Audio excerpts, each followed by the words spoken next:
Hi, my people. It's Miss Sufo here in my favorite boggin and my Alabama sweatshirt because that's what you wear on a snow day when it's freezing cold in your house. And I'm not putting on makeup for you guys because I never do. So why would I start now when I'm at home? So sorry, but I need to get you guys up to pace what we'd be doing if we were in school tomorrow. And we have a lot of material that I want to review with you so that we don't get too far behind. And next week, AP, I will see you on Tuesday and Thursday. So we've got to have that vocab quiz on Tuesday and the King Lear quiz on Thursday. So I don't recall exactly which class got through which sonnets. So I'm just going to do a quick recap for Spencer and Wyatt and Sidney to make sure that everybody is on the same page there. So first, whoso lists to hunt. I'm pretty sure most of the classes did this, but of course you would want to know who the deer represents, which we believe would be Anne Boleyn, and who Caesar is, who would of course be Henry VIII.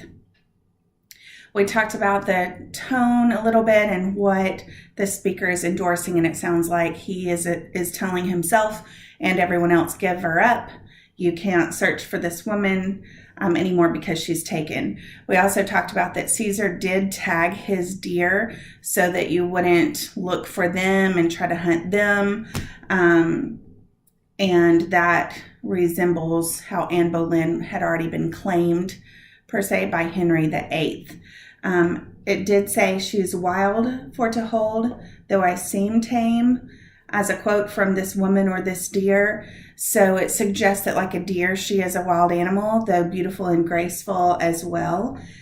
But perhaps she didn't fully belong to Henry VIII either. In fact, he had her beheaded for adultery, but whether those were trumped up charges because she only could give birth to females, apparently. She was the mother of Elizabeth I.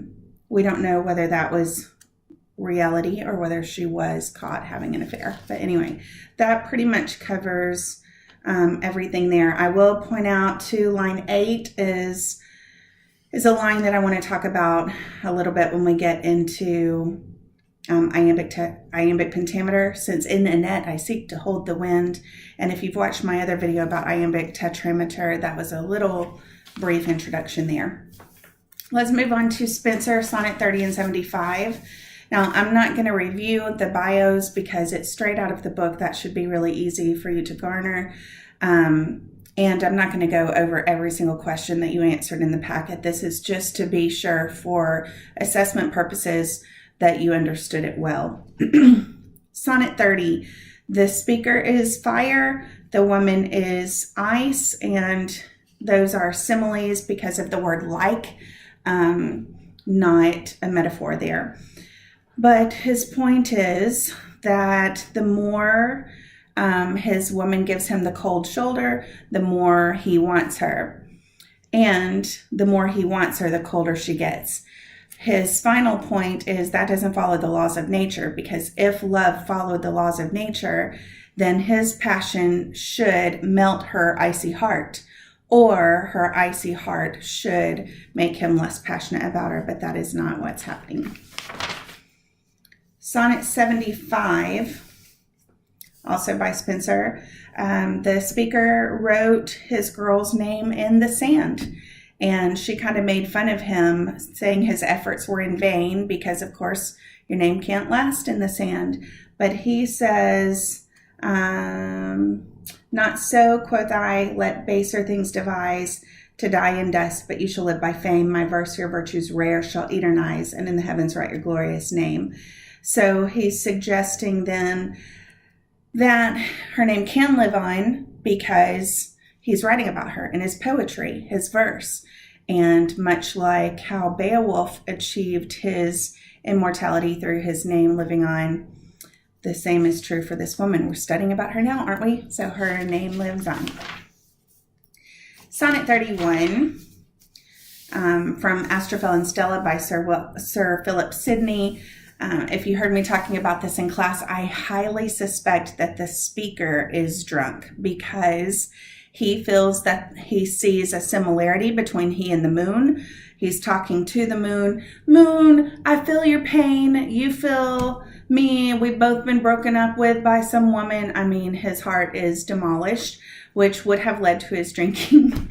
But he talks about how silent the moon is and how wan of face, which is just amusing, that the paleness of the moon could be the result of heartbreak.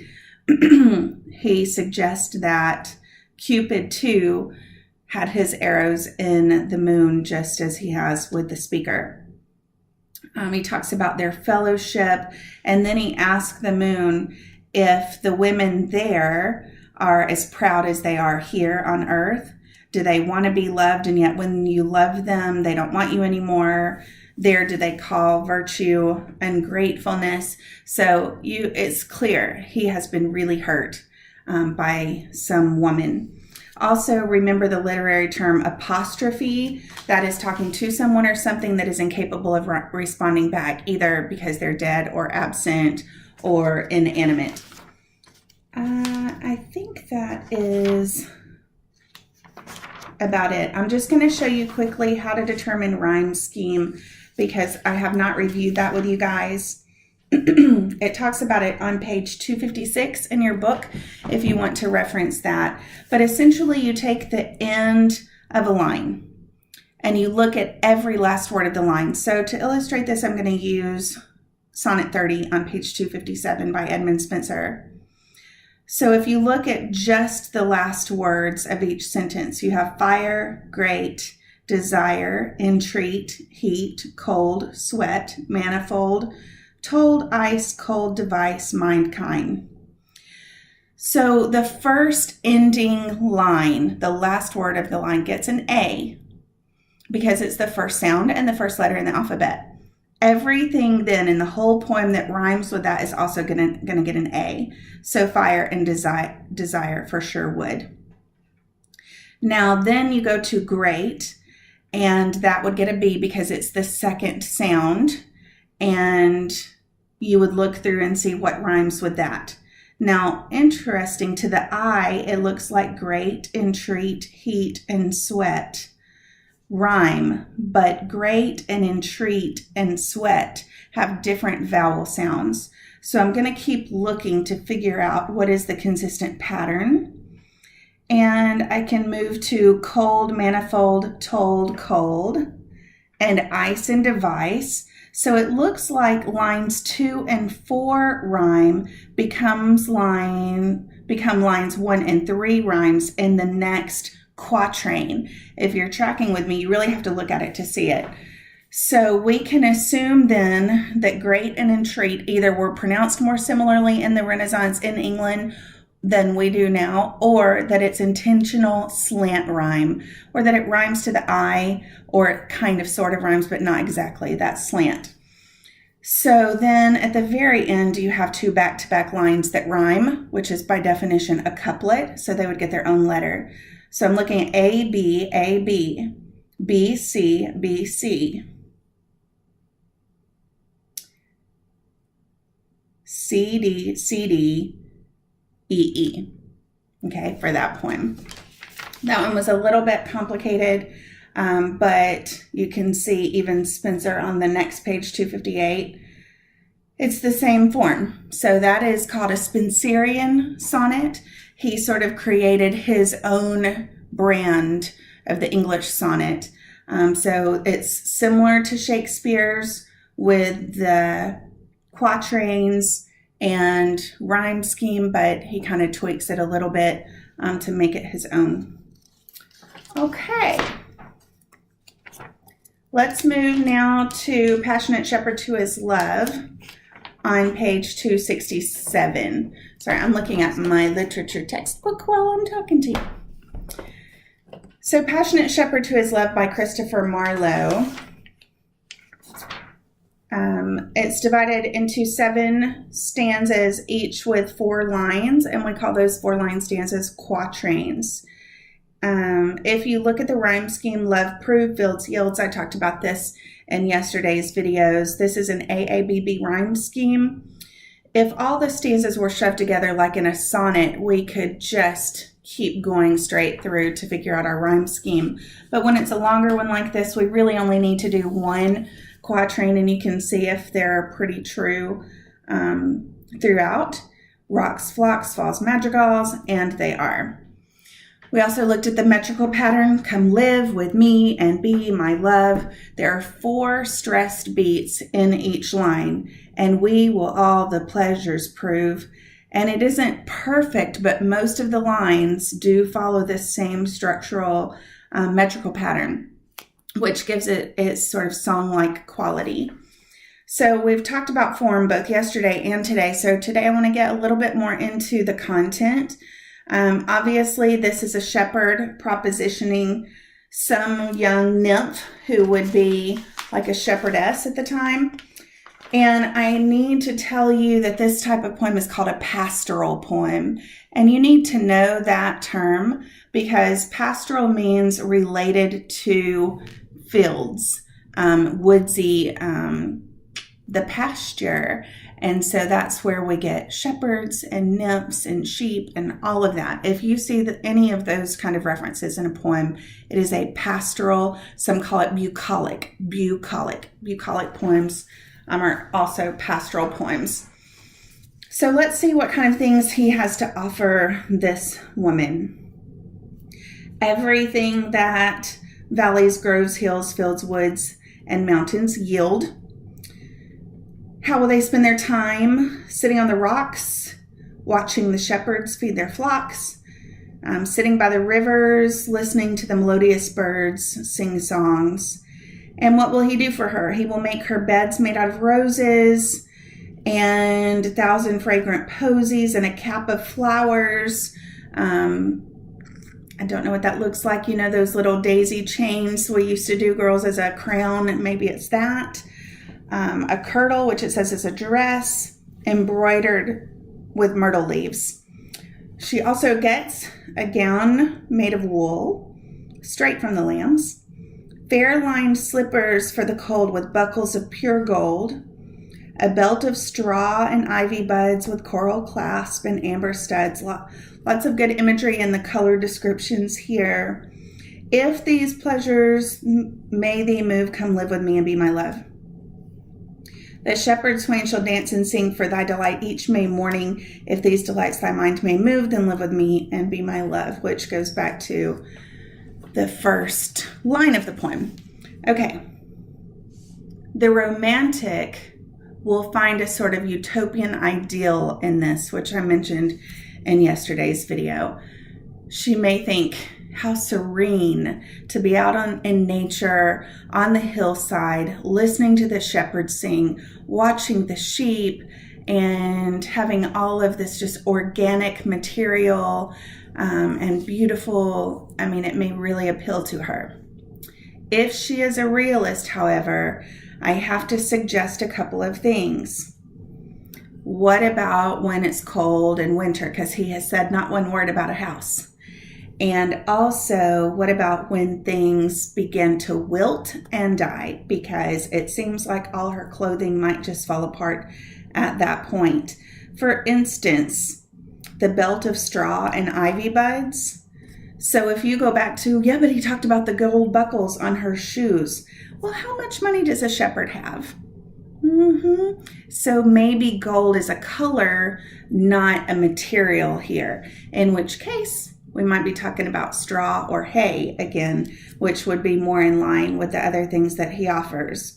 And a bed of roses, I don't know, you guys, is that comfortable? Did he remove the thorns? Did he just use the petals or the whole entire rose? I don't know. So if you're a realist, you may find some flaws in what he has to offer. And some may call him out for saying, come live with me and be my love. Is he actually proposing marriage or a live-in sin arrangement? So you guys had to write a reply to that. A mimic poem follows the patterns exactly. So by form, yours 2 would be 7 stanzas of 4 quatrains, 4-line quatrains, and AABB rhyme scheme using iambic tetrameter. Now, Sir Walter Raleigh wrote the most famous reply ever written to this poem, though many, many, many hundreds, maybe thousands of people have replied to that shepherd. This was the most famous. And Sir Walter Raleigh is the one I was telling you was secretary to Queen Elizabeth, captain of her guard, and helped to defeat the Spanish Armada. So he writes, if all the world and youth were young, and truth in every shepherd's tongue, these pretty pleasures might me move to live with thee and be thy love. So he proposes a significant if.